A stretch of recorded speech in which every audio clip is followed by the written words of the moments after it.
Halloween here in the US, so I have a couple minutes kind of between tasks, and I thought I have not gone live on the channel in a while, and it's something I really enjoy doing. So I had a couple of thoughts that I wanted to share, not in relation to anything themed with Halloween, although that would have been brilliant. But one thing that keeps coming up in conversation that I wanted to hop on here and chat with you guys about is this idea of your body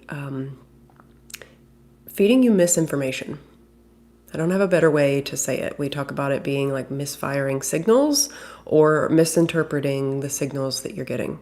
And if you're not new to my work, you know that there is a visceral system that gathers data and a cognitive system that kind of processes that data. And usually we all have access to both. Usually we have a preference to one or the other. And a lot of my clients tend to be more they tend to have that lean towards more of using their cognitive system to navigate the world. And what we're doing is, hello, say hi as you guys are hopping on. I love hearing from you guys. I don't see the chat, but let me see if I can find it.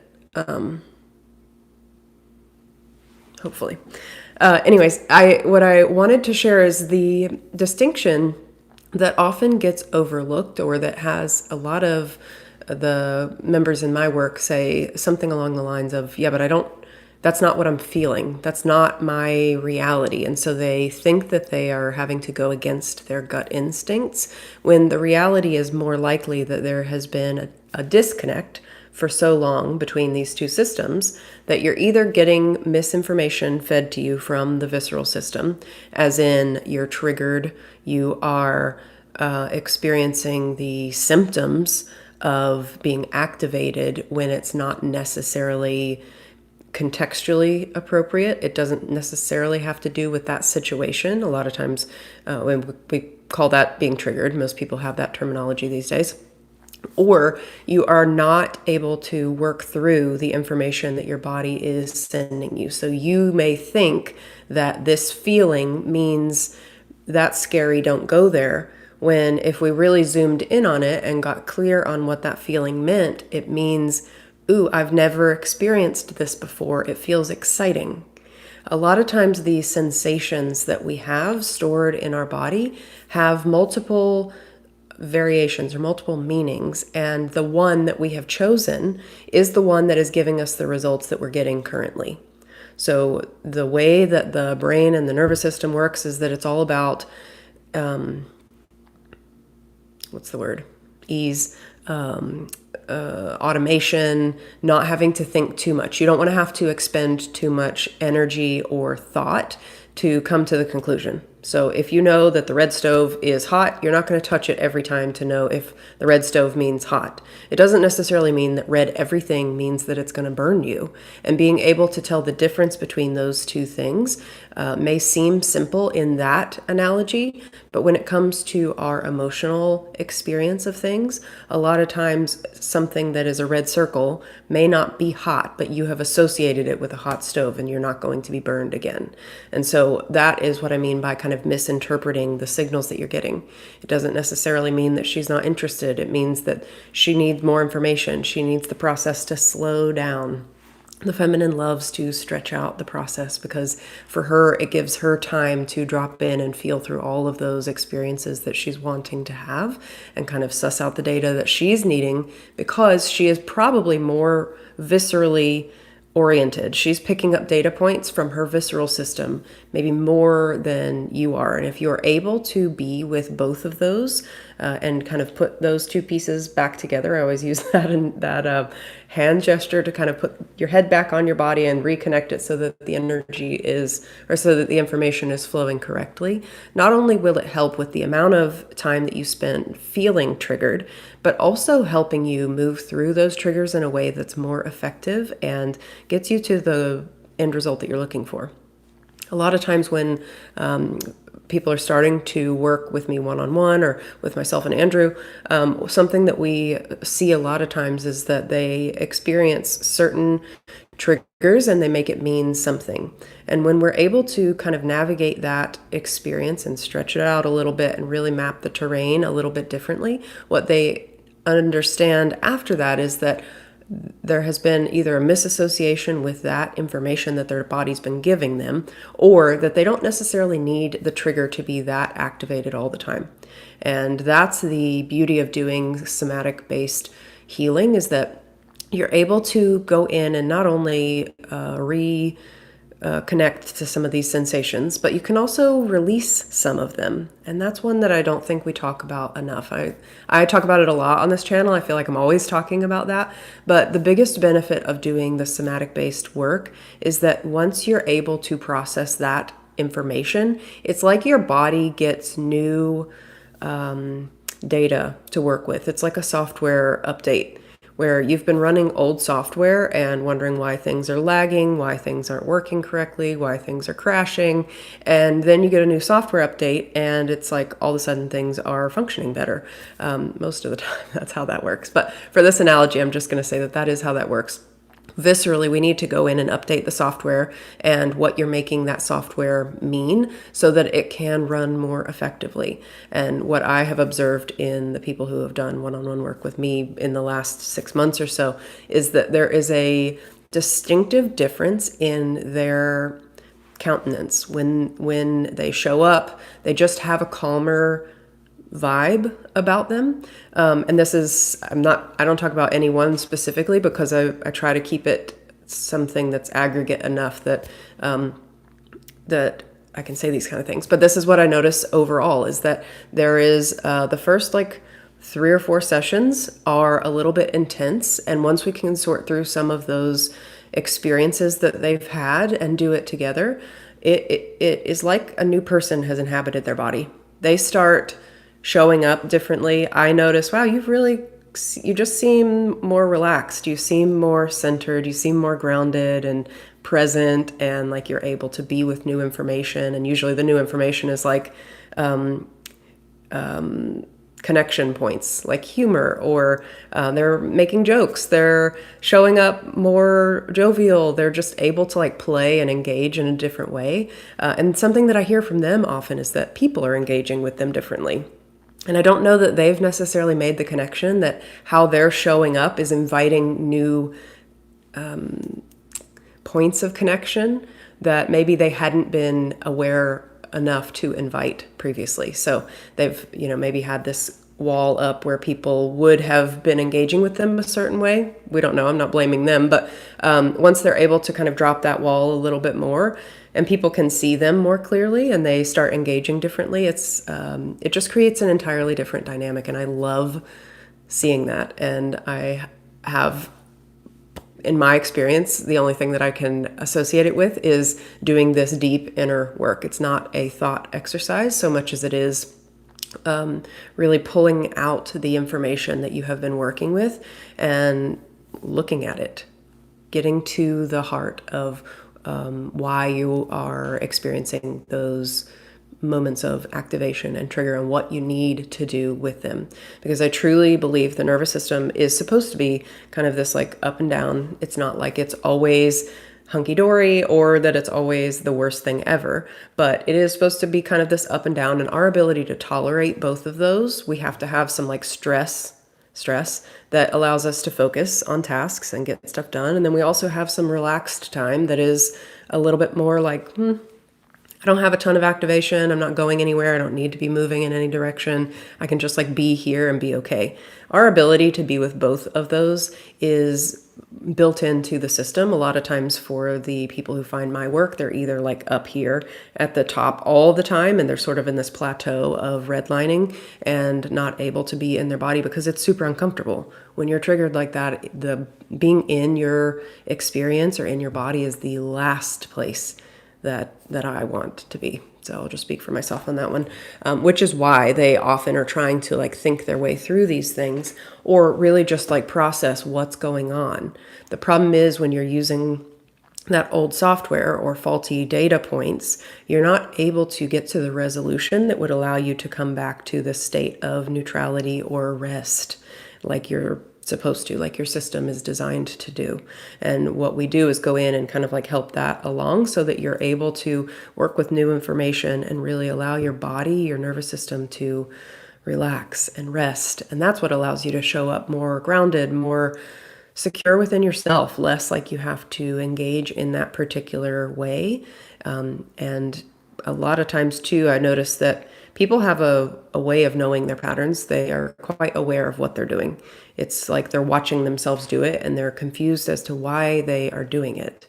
They know better, or maybe they don't, but they usually are studying like better alternatives. And so the more they're watching themselves do this particular pattern, the more frustrated with themselves that they get. And usually what's missing is that they're working from incorrect or misoriented data from their visceral system. And once we go in and kind of recollect that information and kind of reorient them in it, things naturally start to shift and feel a little bit easier. So I see a few of you guys on here. I'm looking for where the chat is. I was hoping that it would be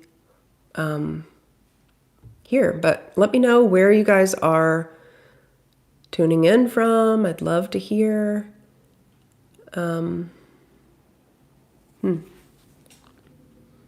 love to hear how things are going for you. And I'm also happy to, there we go. Hopefully that works. I'm also happy to answer any questions that you have about this topic. Just do a little Q&A. It's been a while since I did anything live on the channel, so I want to check in and see how things are landing for you, what questions are coming up. And also, if you aren't aware, there is a live group that we're going to be leading through the month of November and December to get into this visceral piece. We're going to be going through it together because there is something really magical that happens when we are doing this kind of work with someone else. I always say, just in my experience, that being seen as you're moving through this kind of content is usually the thing that we didn't get. Usually the trigger comes because when we were feeling that sensation or experiencing that moment, we, instead of being, embraced or seen or just acknowledged, we got pushed away, we got isolated, we got told to figure it out on our own, we got the whole thing was ignored. No one talked about it. There's lots of reasons why all of these little like triggers get stuck in our experience. And in order to release them, there's something really magical that happens when you're learning to co-regulate with other people. And that's what I love about group work, is that there are plenty of people available to ask for support, to reach out to offer support to, when you have extra bandwidth to share. That's the benefit of it, is because there's actually been research that shows that just being around a regulated nervous system allows you to regulate as well. So if two people are in the same room and one is feeling really calm and the other one's having anxiety, the person with anxiety, you're both going to be interacting with each other. And I always say the stronger, the more convicted person is going to be the stronger tone setter. And what I mean by that is, if you are the one who's grounded in yourself, you're going to come across as confident, and that's going to set the tone of how people engage with you. If you are already experiencing anxiety, people around you unconsciously, if they're not doing this consciously, that's the caveat. If they're not doing it consciously, they are going to be playing into your anxiety because they're picking up on the kind of vibe that you're giving off. Sorry. They're picking up on the vibe that you're giving off and engaging with that, which is why if your nervous system is calm and neutral, that's what people are going to be picking up on and engaging with. And if they are able to come from a place of neutrality within themselves, which is more likely when you're just coming from a place of neutrality, you're going to be able to see them with more clarity and engage with them in a way that feels more authentic for both of you. So that's one thing that I love about doing this kind of work with other people. But that is what is actually happening when I see people moving into this space, is that they're used to engaging in a certain way. And it's sort of the chicken and the egg. either I start with anxiety and people are now engaging with my anxiety in a way that's making them feel uncomfortable and anxious, and that's what they're either associating with me, or that is the side of them that is coming forward to engage, is a specific dynamic. It's going to be either trying to fix the problem or in their best effort to regulate the situation, as opposed to when I'm coming man as opposed to when I'm coming in feeling really calm and centered. Boy, sorry, I hope that's not too loud on the microphone. But when I'm coming in really calm and centered, they have nothing that needs to be adjusted or fixed. They can just show up with whatever they are working with. And the more that you can be with that full spectrum of experience in your nervous system, the more you're going to be able to come back to that center point, that grounded, neutral space more quickly. And this is what's going to allow people to experience you as attractive. We like being around people who we feel good around. It's more of an effort, and I want to say this in the context of relationships take work. You lean in regardless. That's not what I'm talking about here, but just in like general, like in the workplace, there are certain people where it feels like, oh, I need to go talk to that person. They're always negative. They're always, shutting down ideas. There's things about how they're showing up that make it a little bit more challenging to be with, as opposed to the person who is actively listening, open to new ideas, willing to brainstorm, wants to make sure you have what you need, really listens to what you're saying, sees the bigger picture, is willing to expand their perspective and be with multiple realities. There's just a different feeling about that kind of person. And when you can start engaging in a way that allows you to operate from both ends of that spectrum, you have a lot more range to work with of how other people get to engage with you. It's not like a two-dimensionalized version of you that a lot of times through life experience is the reality of what gets sort of locked in. You show up in one way and people engage with that side of you instead of, and this is usually what people will say is like, I feel like they only engage with me one way. It's very flat or very, they don't see me as a whole person. I'm trying to think of some of the things that that I've heard through the years of how this shows up, because this is something that has been so common for all of the people who I've worked with. I'm just trying to think of what specifically is the experience that they're having. And it usually is that they feel like they can't break out of this particular dynamic that they're in. And when we go in and give them some new data points to work with of what it means within them, what they're feeling, and also what the dynamic is presenting as, being able to read those two things with more clarity and be able to have some distinction there is usually what they're looking for. They've been trying to figure it out on their own using the user manual in a different language. Like, that's the best way that I could describe it. So like I said, I'm seeing lots of you guys on here. I don't see any chat. So if you guys are putting things in the chat, I apologize. It doesn't look like anything's coming through, so not sure what to say about that. But I would love to answer any questions that you have. That was my intention with coming on here, is really to offer that thought that sometimes what we are interpreting from our body isn't necessarily the truth, and it isn't necessarily your truth. It is the experience that you have had that you are continuing to have, which is why it will often feel like this pattern that you can't get out of. You're in that like hamster wheel effect of here again, we're here again. Okay. That's usually the experience that we're having, either in relationships, work, life. There's usually one area where you have this repeated pattern where you're consistently having to challenge that. Okay, thank you. I'm glad. Thank you. Thanks for all your hard work. I love your content. I really appreciate that. And thank you for commenting so I could see if the comments work. I appreciate that. Okay, so now that we know the comments work, I'm here for any questions. I have a couple minutes before I have someone coming over. So I am happy to answer any questions. But like I said, I wanted to make sure that we had that distinction because a lot of times the confusion comes with, but this is my experience. This is what I'm experiencing. And so when I will say things like, oh, well, what do you feel in your body? And that is their real experience. And I believe that. And if we don't have the ability to expand that picture a little bit more, it's going to keep you in this really narrow focus and keep you out of the growth point that is available with that same data. So it doesn't necessarily mean that this is a pleasant experience, but you are going to continue to experience the same experience until you're able to expand your perspective a little bit more.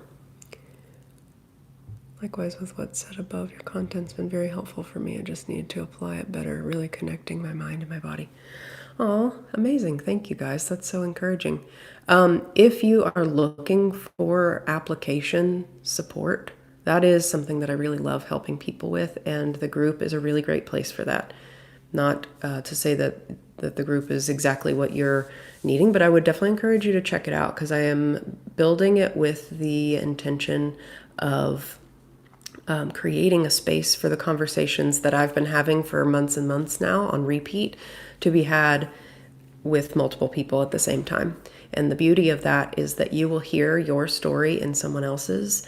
And a lot of times there is an isolation effect that happens when we're experiencing these kind of triggers, these kind of patterns. We somehow believe that we're the only ones that experience it, which is why I'm not sharing any particular story. I'm sharing a conglomerate of stories and how it has sounded for the last few years of doing this kind of work, because I hear the same story over and over and over from different people. There's different flavors of it, which is why the one-on-one piece is so helpful, because we can get in and really like tailor it to your specific thing. But the themes are almost always the same. And so hearing your story in someone else's life and their words gives you a little wider picture than you had been using before. And when you share your story and you're witnessed and seen in the moment when you usually would like withdraw or be pushed away or would feel shame, to be witnessed in that actually is what's needed to expand even further. And then you're working with a full map instead of just this one tiny section of the map. It's a lot easier for you to navigate the terrain and for you to move about freely when you have a bigger landscape of both where you are and where you're going. That's when it gets really fun, because you can start to see where you would rather be and the actions that you need to take in order to get there. Whereas when you're working with like this much of the map and you're trying to get over here, you're saying, I want to have a partnership that feels like home and adventure and is spicy, and we laugh together and we cook together and it just feels effortless. If you're saying you want that kind of relationship and it's over here on the map, but you only have this section of the map to work with, it's going to be really hard for you to ever find it.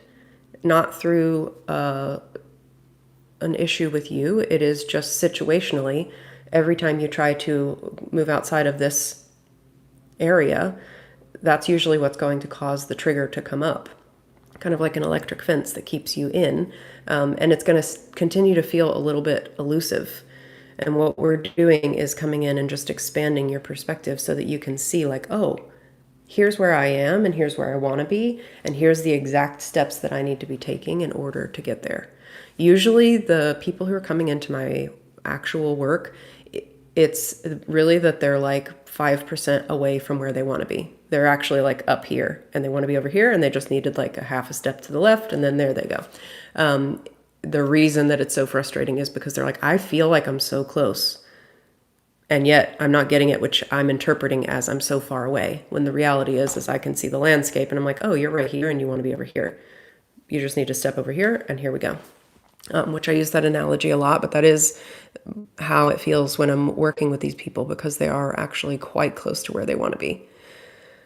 So I would encourage you to check that out. I do have an email newsletter. Thank you for asking. Yeah, I will put the link in the description here. There is a link on the website, CourtneyShan.com. It's at the bottom, and you can get a free little audio training from that as well about how to embody more confidence. There is a homework on YouTube like a long time ago. I think it was about flirting. I think it was about flirting. And so you can get the link on that one as well. So there's a couple ways to join the email list, and I'll put it in the description below so that you can find it a little bit easier. But that's where I'm going to be talking about my I try to share really helpful pieces of information, not just to spam your inbox. I try to be pretty respectful of your inbox, but I do want to share lots of information because I think that it's really useful to be able to see the landscape a little bit differently. And when you can see it from a higher perspective, you usually do take different steps. And that's the benefit of having someone kind of point you in the right direction. So I love that. All right, caught up on the comments. I really appreciate you guys being here. The other thing that I'm just looking at the notes. I jotted down a few notes before I got on here, because the other thing that I see happening a lot of times that will show up as them being so close to where they want to be. I keep pointing to the top of the screen here, because they will be within, a square mile of where they would like to be on the map, and yet they're not finding the thing that they're looking for, the point that they feel like they should be at. And it's usually because they've gathered a lot of knowledge. The problem is that at some point we need to drop all of that knowledge into your body even more. Because the feminine is more viscerally oriented, your ability to be and stay in your body is what's going to allow her to feel you and sense you. And I talk about this all the time because as a woman, I know where my friends are going and where I was going. And it's not going to be like a specific dating event. You're going to find these people at the grocery store. You're going to find these people doing normal life things. And the more that you are able to be in your body and stay present and stay kind of like anchored into your authentic depth, the more she is going to be able to sense your presence. And the more that you're going to be able to really like see from a, not visibly see, but to sense, see, who is who's available and who is operating with some depth. A lot of the clients that are either working with me or have worked with me in the past, that is the distinction. My clientele are deep people. My female clients were deep people. My masculine clients are deep people. And the thing that we consistently come back to is reorienting them to stay at the depth that they are authentically meant to be in. A lot of times they kind of like come up to the surface to broaden the net a little bit, if you will, when the reality is it's going to be more effective for you to find the right person for you when you're oriented in your center, when you're oriented at your depth, really anchored into that. You create this like magnetic kind of a gravitational pull is how I've been describing it to people lately. You create this gravitational pull that allows people, the right people, to sense that they want to be in your space, in your presence. It doesn't mean that every one of them is going to transition into a romantic relationship, but the more that you can get used to operating in your depth and really staying anchored there and noticing when your tendency is to want to go lean into her world or to insert yourself in other people's lives in a way that is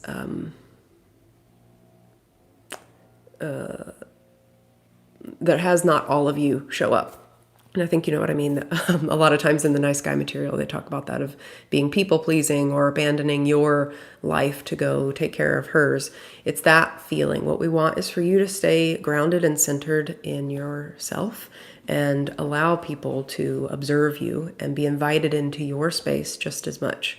It's that feeling that will allow people to naturally come closer to you, which is what we're after when it comes to creating emotional closeness or emotional intimacy, or even physical intimacy. We have to be able to stay in our center and allow people to come closer to us. And what usually is happening is that you are seeing someone that you like and you're like leaving your house with the lights on and no one's home sort of thing, to go sit in her front yard. It would be like that. That would be a little bit odd if that were how we moved in a neighborhood, to just go sit in someone else's front yard instead of like being in your own house.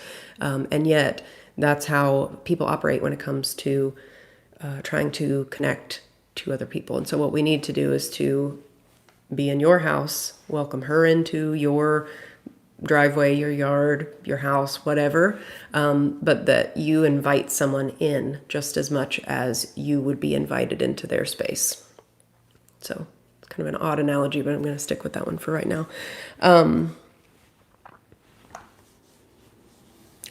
This was another piece that I wanted to make sure that I shared, because when we are doing that, what we're actually needing is to take inventory of what the body actually needs.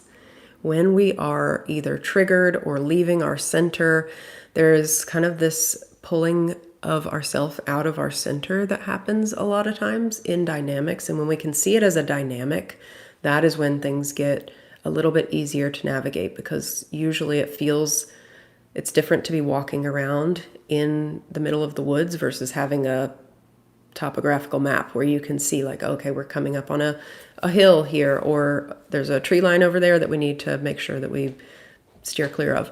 It's different when you're just walking through the forest, as opposed to kind of knowing where the trail is and where you're trying to go.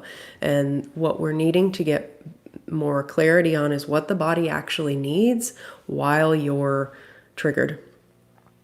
One of my teachers, Leah Lake, always used to say, like, the trigger experience is just new information trying to come into your awareness. And it is viscerally painful in the same way that like new neurons are trying to make connections. They're trying to form, and your body is activated in the process because there's a little, either a gap of you don't have information and it feels like a void space that you're in. You don't have the information that you're looking for and it feels really uncomfortable.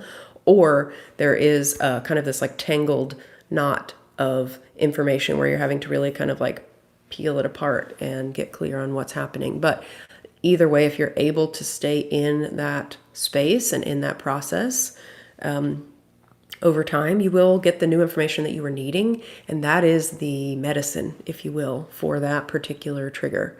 So like I said earlier, the nervous system is designed to make things easy for us.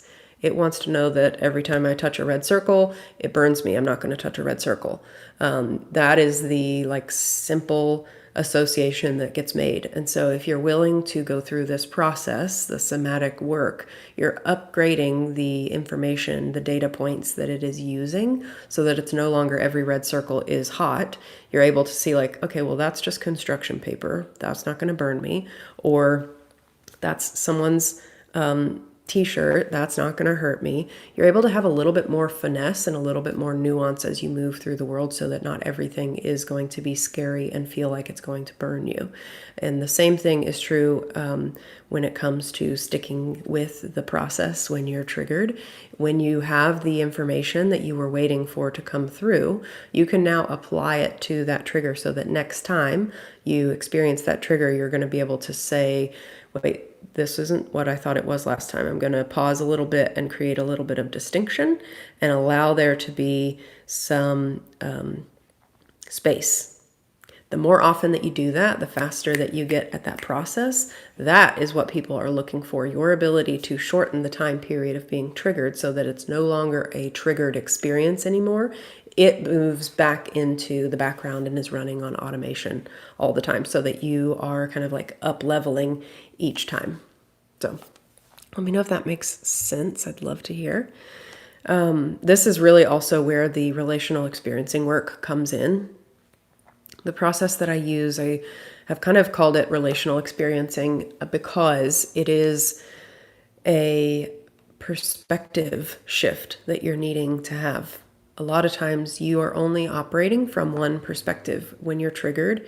That is the limit of your awareness is, and usually when we're triggered, it's going to be like this. You're now trying to move through the world using binoculars instead of sunglasses and wondering why you're bumping into things, or it's just not the right tool for the right situation.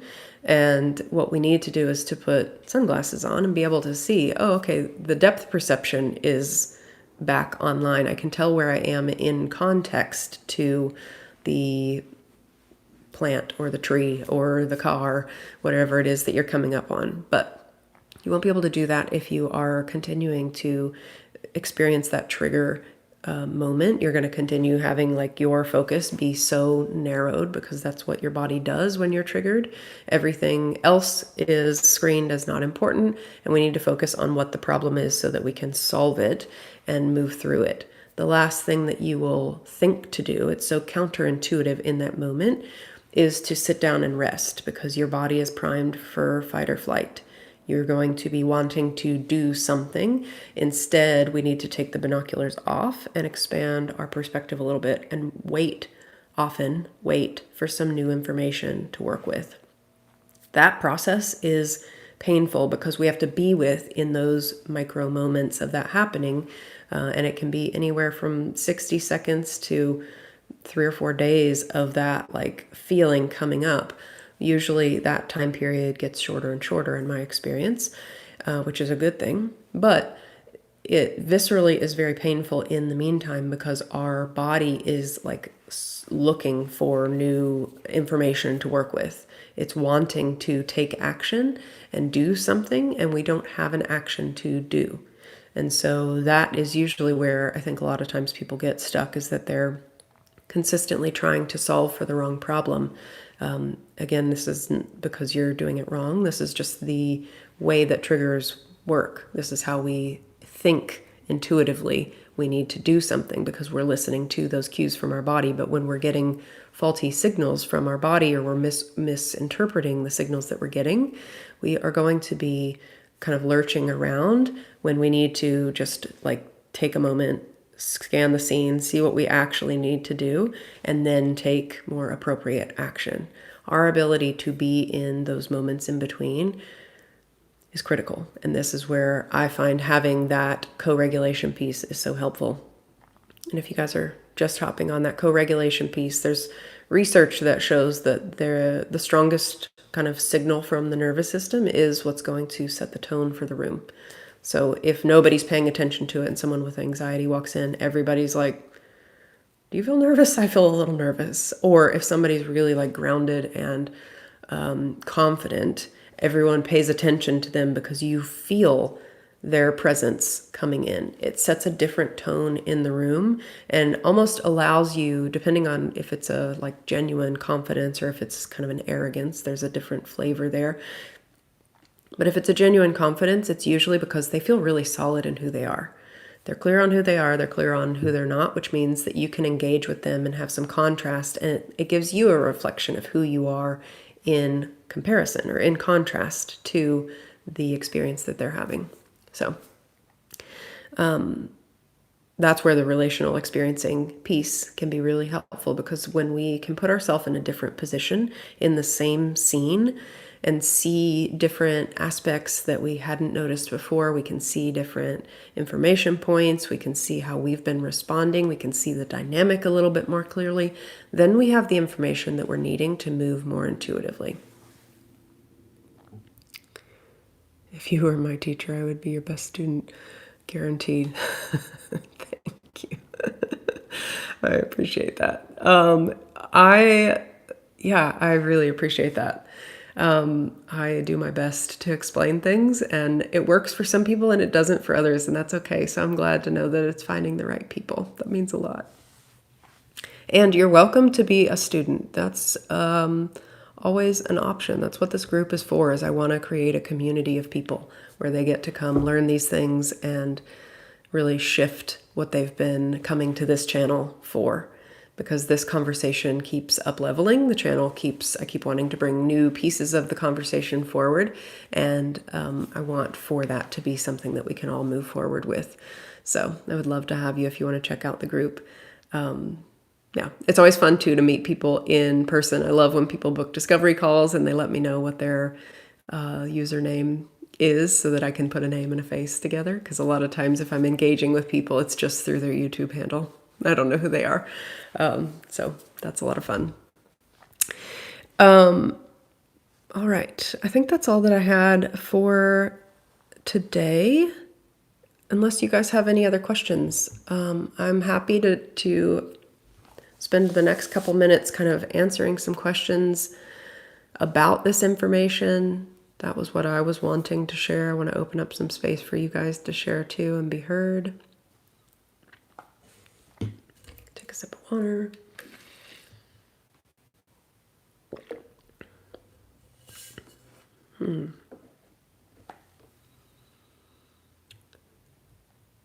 Have you noticed in your experience, maybe I'll point it in a more pointed way than just general. When have you noticed in your experience that the experience you're having didn't necessarily match the situation that you were in? And how did you handle it? I'm so curious to know.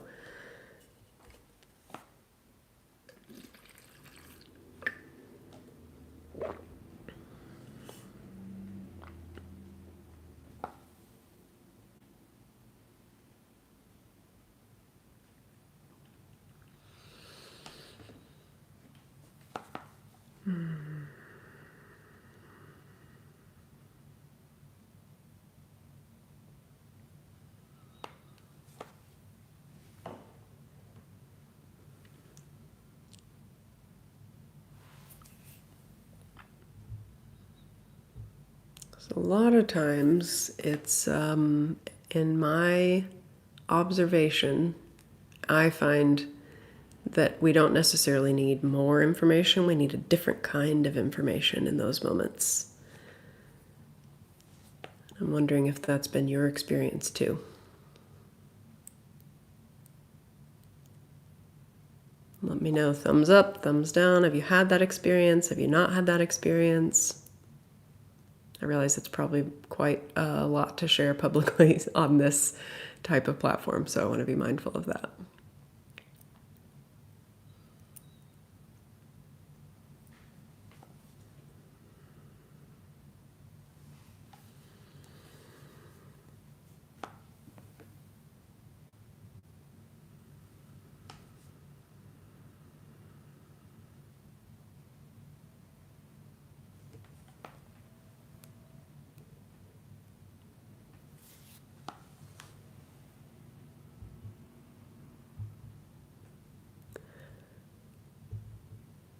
All right.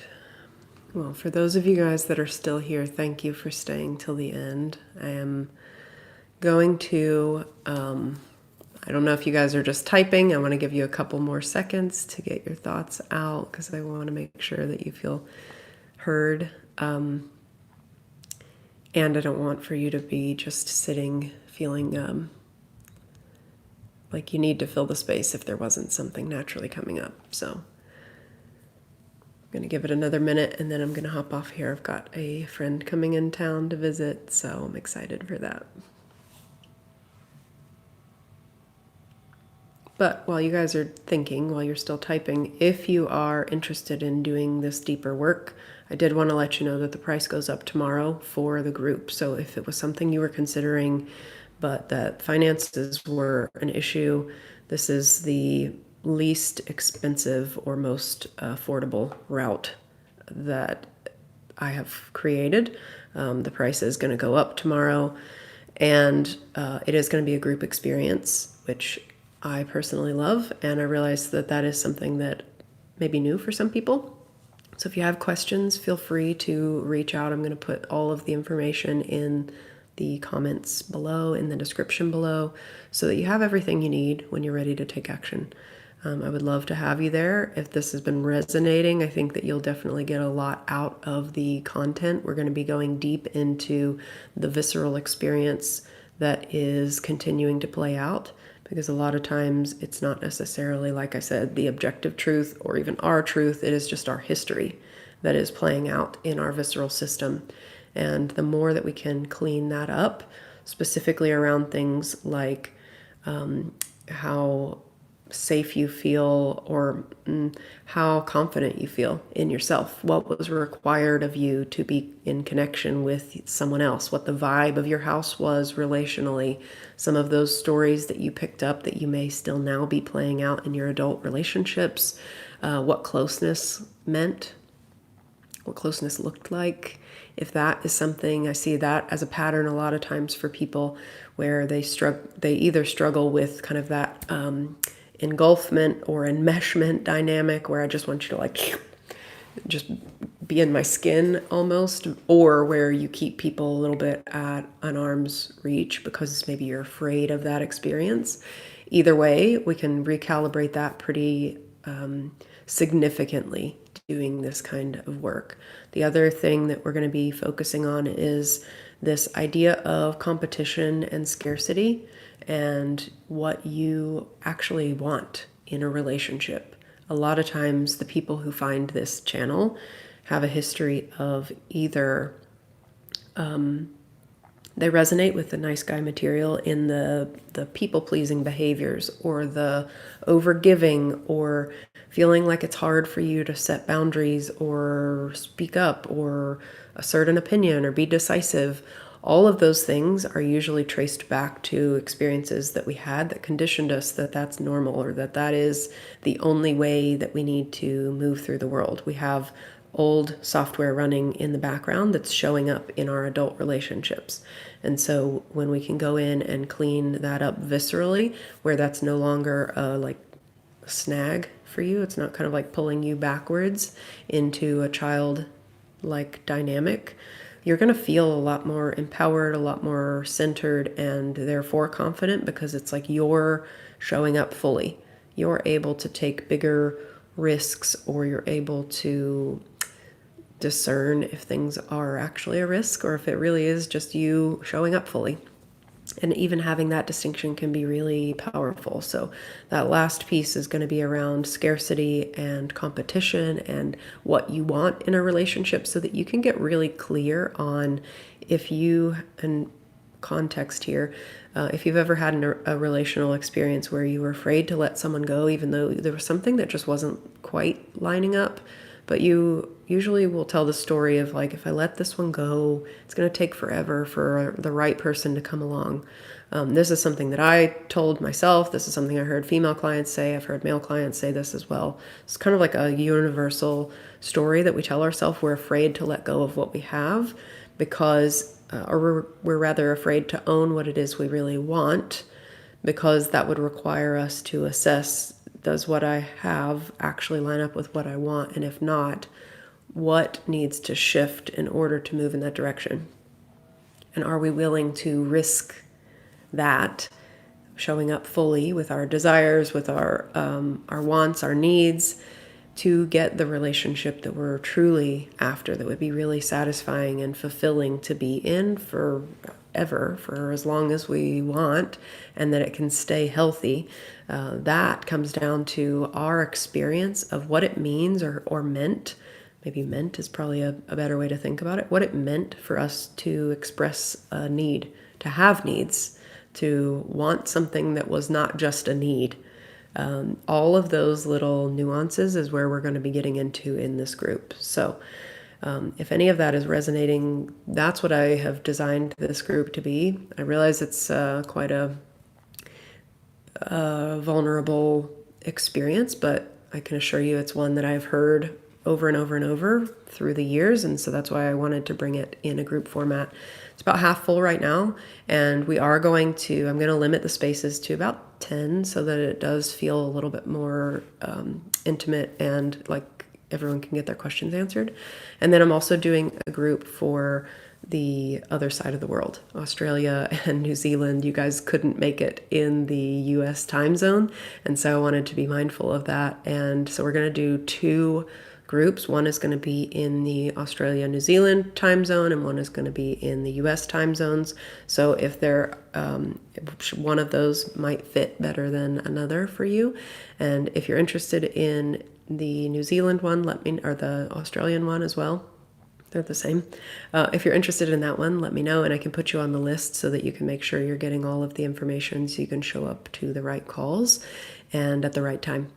But I'm super excited that we have enough people that are interested to have multiple groups going at the same time.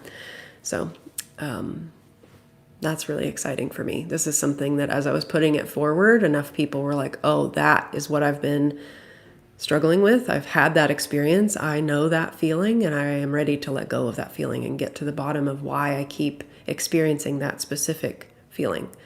So I know we talked about triggers today, but it really is this experience of repeatedly having to face the same music, if you will. So, all right. Well, I see that several of you guys are still on here. Like I said, I always appreciate you guys hanging out till the end. I will try and do some more lives since this is a lot of fun. So feel free, if you have any questions, drop them in the comments below, and I might do a separate live on that. But I really appreciate your time. I'm so happy that you were able to be available at the same time as me, and that we were able to have a little point of connection. That always makes me happy. So I hope you guys have a beautiful weekend. And if you're out doing Halloween stuff, stay safe. And I'll see you guys soon.